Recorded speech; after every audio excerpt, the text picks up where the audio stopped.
comments a little bit later. But now I'd like to introduce Jacinta Waugh. And Jacinta, hi there. Are you going to present on your own? Great. So you can just unmic yourself. I am. Philip, I think, is around, but yeah. And if he wants to share anything, that's fine. But yes, essentially, I'll be presenting our chapter. Fantastic. So I'll just share my screen. Philip. There's Philip. I just saw him wave. Yeah, I just saw him wave too. That's great. So I am going to play from the start.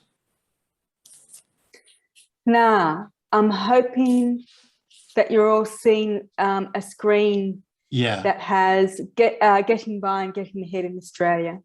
100%. Thank you. Great. Fantastic. So essentially so I'm going to be talking about our Living on the Edge chapter. And it'd be really good to get people's comments to see what they think and to see what can be done to improve it.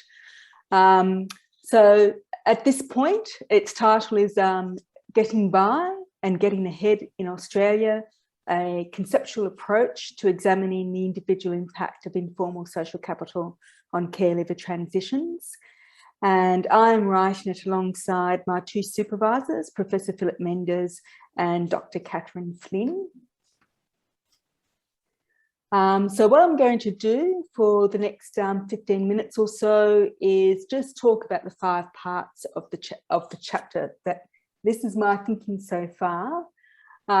So there's an introduction, then I will start talking about the theory, about social capital in personal relationships, and the concepts of social capital and social support, but mainly social capital functions, used as an analytical framework. So I'll be showing you that analytical framework. And then from there, I'll show you how we got to the findings through this analysis by using this analytical framework. And what part 5 will be the discussion part of the chapter. So as you all would possibly know, well, people from Corridor doing these chapters were being asked to draft the introduction, which has been done. And of course, I've started the draft of the chapter. And essentially, we were asked about what is edgy about what we're doing, what is pioneering about the study. So the introduction includes that, and what this could mean to enhancing positive outcomes for young people at leaving care as they make their transition to adulthood. So just in this introduction, it also tells you a little bit about the study. So it is essentially an exploratory, mainly qualitative study in which 8 care leavers were interviewed about an important person in their life and how this person has actually been helpful to them. And then with their permission and with their nominated support person who they talked about, with their consent, we were able to interview 6 of the nominated support people. And this study was done in Victoria, in Australia, and the data was collected, I think, between the years of 2015 to 2019. And the other part of the data was 6 professionals to augment and triangulate the data. 6 professionals were interviewed and 6 professionals were part of a focus group as well. However, this chapter on Living on the Edge will be focusing on the young people and their support people, and looking at, this is where this theoretical framework really is emphasised, essentially. So the study is exploring, there's questions, so we talked about the study design, so the questions, the study is exploring these 3 questions.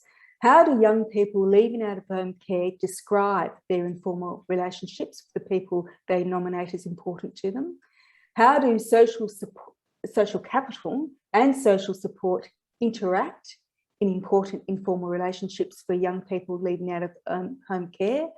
And I would differentiate between social capital and social support in a minute. And how do these affect the meeting of the young people's developmental and environmental needs as they transition to adulthood? So essentially, one of the social issues is that young people leaving care experience accelerate, a lot of them do, not all of them, but a lot of them do experience accelerated and compressed transitions. The conceptual or theoretical context is informal social capital, well, social capital.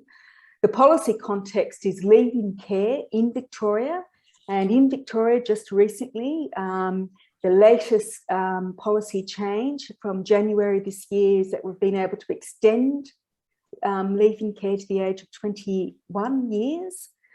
And also the empirical research tells us that care-leaver relationships on the whole are very varied, but social capital is low for many of them.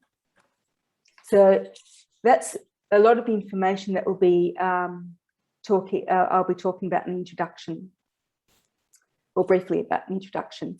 So part two is the theory, and so we're using social capital in personal relationships. So one of the things that we would like to write in this chapter, and to say why it is different, it is got a point of difference, is that social capital in leaving care is often described at the community or at the network level, looking for its presence and absence, and there's been lots of studies on that. So what this study is doing is discussing social capital at the micro level of a personal relationship, a dyad, essentially between the young person and their nominated support person. And also, so the social capital is present, but in different extents for these 8 young people that we interviewed. So significantly, this study asks about informal support from the support person's perspective. And this is fairly rare in leaving care research. And it's examining the minutiae of the relationship between the young person and the support person. And it's I've got faces, it's concentrating on the informal nature of the relationship, of course. So the concepts allow for a close examination of the presence of social capital. So how is the theory of social capital being used, and what might be gained from this? So the study uses concepts from social capital to explore what occurs. So what resources, and what I mean by what occurs, what resources are being accessed to positively impact on the young person's transition, and how it occurs. So what are the blocks of the utility of the social capital, the interactions of social support actions and the functions of social capital. So it's really is getting into that detail. So it's looking at what works well to inform how or where or when this might be replicated.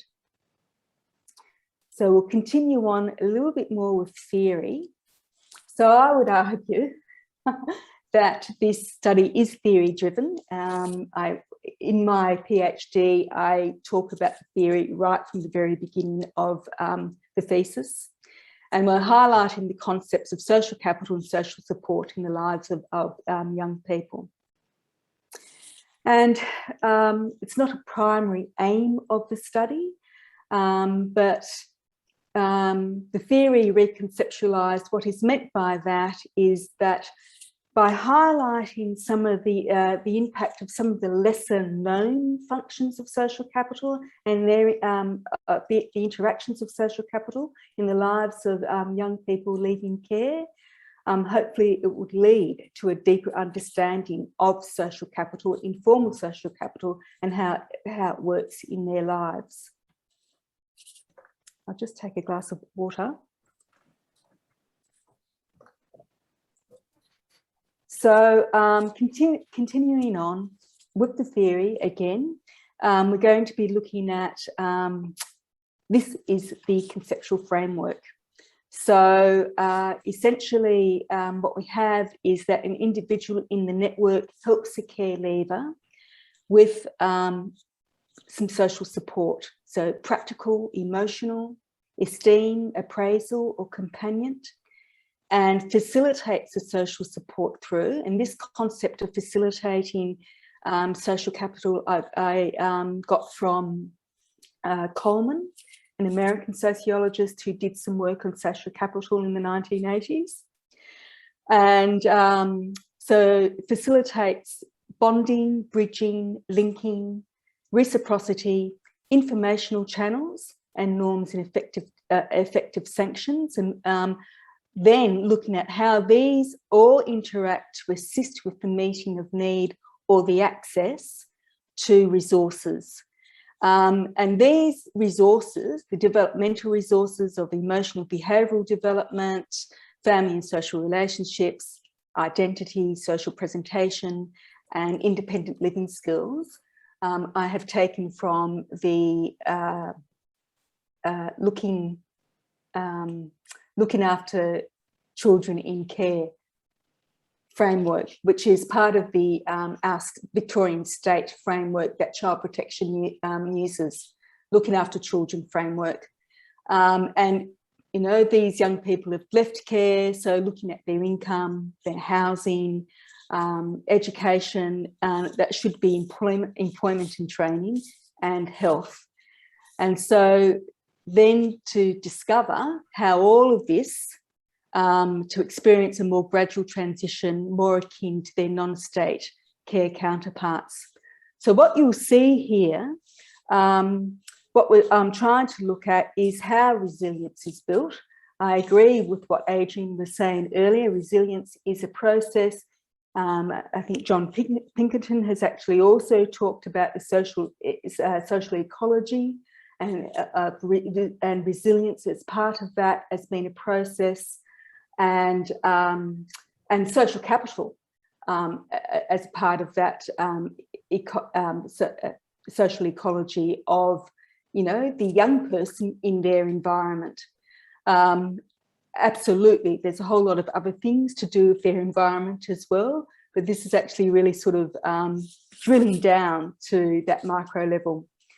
And again, so what I'm also looking for when I talk about, you know, in this research, you know, I'd like to be not only looking at what happens for people who may be struggling or surviving and taking the theory from Mike Steen and his typology of resilience, but also looking at those young people who could be moving on.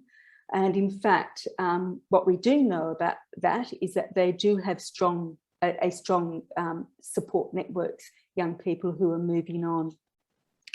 So conceptually, we're looking at, trying to look at, you know, how can we help people, young people leaving care, how to get by or get ahead. So these are how these sort of concepts are being used. So what essentially what we've done is passages in the transcripts that show explicit or implicit social support actions and social capital functions. That's what I've looked for to gain crucial resources for their transition to adulthood, and to see what might help to enhance young people's resilience and agency, and also to see if it does slow down their transition, more akin to young people in the general population. So I realised that I've done about 13 minutes or nearly 14 minutes.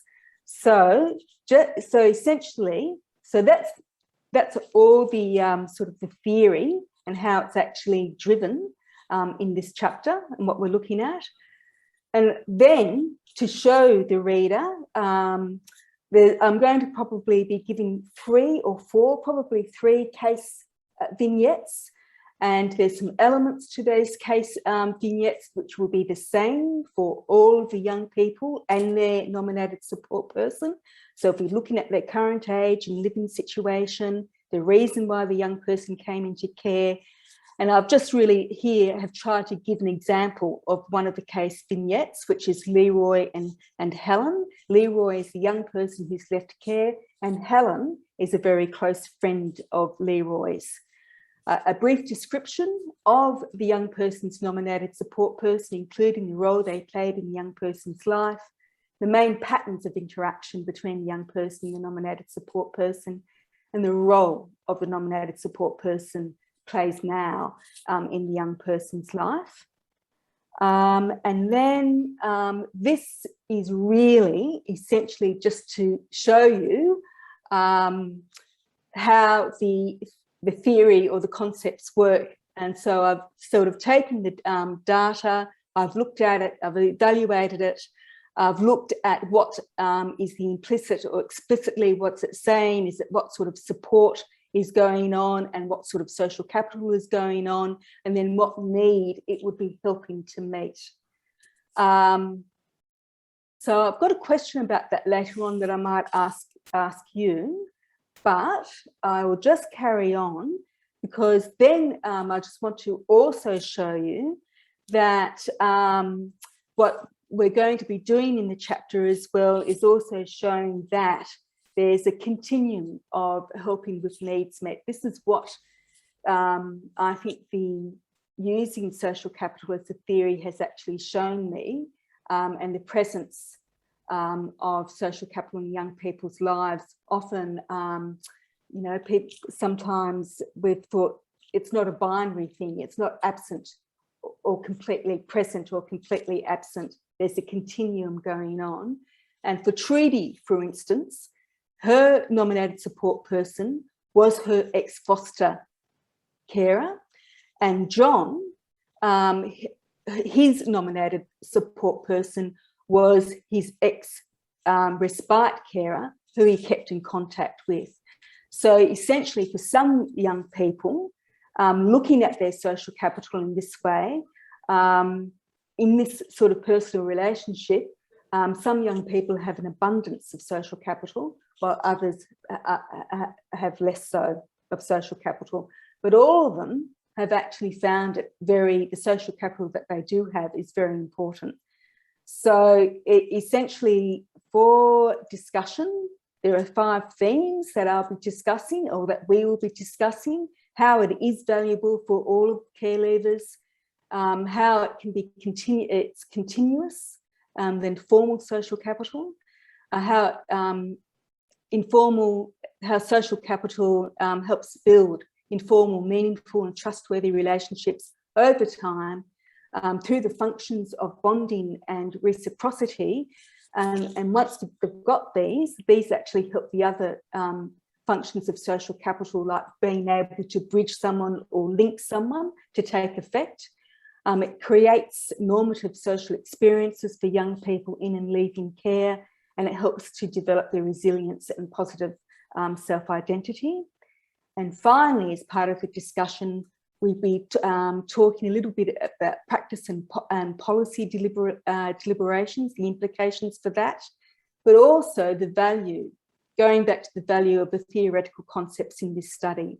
For the theory, so it helps to explore and analyse what is occurring at that micro level, but also it reconceptualises, because we talk about some of the lesser known functions of social capital, like the informational channel, and it sort of gives us a bit of a deeper understanding of how social capital can work in the life of care leavers.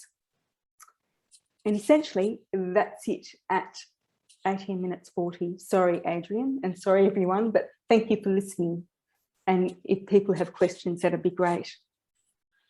That's great. Thanks so much, Jacinta. It was really stimulating and interesting, and nice to kind of hear your research in relation to the chapter. So you were quite sort of deliberate and self-conscious in linking this to the chapter that you're working on, which was actually a very effective way of doing it. So we've got about 9 minutes, and there was a hand, but it came and it went. Anybody like to ask a question, offer a comment, a piece of suggestion for Jacinta? Carrie? Yeah, it was just a comment really. Sorry, go ahead, Carrie. It was just a comment to say it was good to see, obviously, your findings kind of mirrored a lot of what I found with my interviews. I didn't specifically ask about, obviously, if they had a key person, but when I was asking about actually what helped them to negotiate and what they needed more of to negotiate transition into adulthood, having that person that they could speak to was obviously a key indicator in that, and that relationship. So yeah, it's nice to see. Thanks. Jacinta, I'm not sure if you want to respond to that while we wait for someone else. Oh, yes. Oh, did someone else want to say something? Yeah. Yes, I wanted another point, but maybe you want to relate to the first one. Oh, yes. I mean, well, I agree with you, Carrie. That's what I've actually found, that it's really interesting, because I found emotional support is very important for young people, just as much as practical support. But the one thing that I have found when I've looked at all of this is when young people are getting practical support, financial support, I mean, there's all sorts of diverse type of support that I have found, you know, support about their hygiene, financial support, material support, emotional support, and altogether what actually happens is it becomes a critical mass of esteem support. And I think there's a little bit of a difference between emotional support of someone being there for the young person and talking to them about what could be going on for them emotionally, and esteem support, which is not just emotional support, but a lot more than emotional support to help that person become resilient.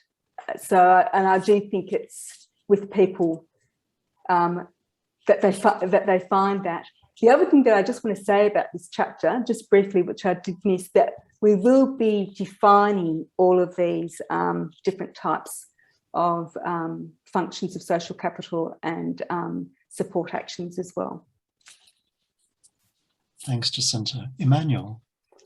Yes, I liked very much your definition for resilience, of moving from a survivor position to a moving on position. But my question is if you have any clue how to identify that you have really reached this point of moving from a survival position to a move on position. That's a very good question. It is, I suppose, theoretical. And I suppose what I'm trying to say, Emmanuel, is that I don't know if you, that's the whole idea. And this is a theoretical base. It's an ideal of what we want to be doing. It gives us that sign to do that. But I suppose what I'm trying to say is that the informal support is just one thing that actually helps that person through that process of resilience and improving their agency. I would argue that they still need a whole lot of other sort of formal supports as well. Thanks, Jacinta. I think we might have time for just another, we've got a couple of minutes, 3 minutes left. Anybody else like to make a comment, an observation?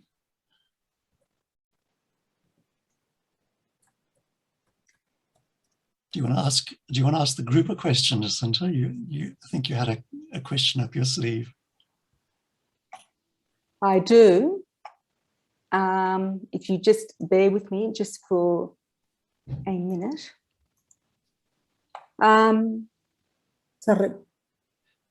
Yeah, there is a question while if you can do that while from Josefina.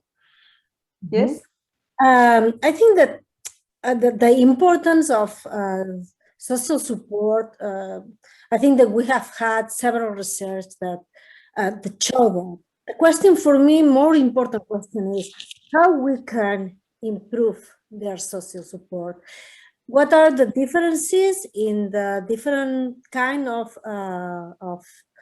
foster, for example, residential care, respect to family foster care, kinship foster care, how we can improve their social support, because it's really difficult. I have checked in several researches that children, when they are in group care homes, usually from 8-9 years, when they are 9 years old, they start to say at the weekends, I prefer to stay. I don't want to go with other children. It's very difficult, even their educators push them to go out. It's very difficult for them to enter in this kind of programs. Myself, I have tried to start mentoring programs so that for adolescents, so that we can improve their social network. And usually they don't follow the relationship. They start to put walls, don't go to different relationships. So it's very difficult to increase this social support. So what do you think about that? I think what this research is showing is that, the social support is really important, and that it actually needs to start while they are in care. And in Victoria, in looking after children framework, we have family and social relationships as being a very important part of what should be going on for the young person, but I don't think it's given enough emphasis for workers to be looking at what's at the wider support network of that young person. And essentially, I think we need to be emphasising that at a policy level and at a practice level, of trying to find the support people that are safe, and that young people can, and children and young people can develop their relationships with those people, so they have them by the time they're really they're there, they're tangible, and they're there by the time that they leave care. Thanks so much, Jacinta. I see there's a hand from Mandy, and I know you were preparing, but unfortunately our time has run out. But there is the chat, so Mandy, you could pop a comment in the chat there, and we'll save that and share it with the presenters. Jacinta, thank you so much for your presentation. I'm so impressed that you are so coherent and poised at what midnight or 11 or 1 o'clock in the morning is it when he's... It's 11:25. It's not that late. Okay. But yes. For me, I'd be dead. I would not manage it at all. So thank you so much. You really presented yourself fantastically. I'm sure your supervisors are delighted. So thank you, Jacinta. And we're now moving on to